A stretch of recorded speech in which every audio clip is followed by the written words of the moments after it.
Nou ja, we hebben hier de kelders, die is het wat 3 meter diep. Ja, daar zit koekoek aan verbonden. Dus als het boeten aan bende is, dan rent dat eerst vol. Nou, en via dat riool kan het net verwerken.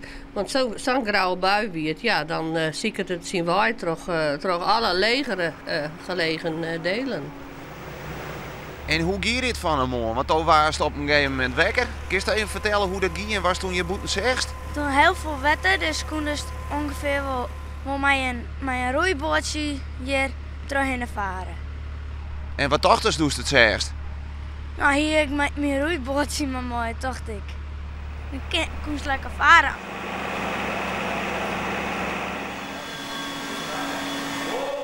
Dit is ik wel wat, zelfs de bron mag kind net droeg houden. Nee, dat is, het komt jammer genoeg vaker voor, maar dit is weer enorme rijbuien moet ik zeggen. En ja, dan gaat het direct verkeerd en zij is het op hele volle plakken verkeerd hier.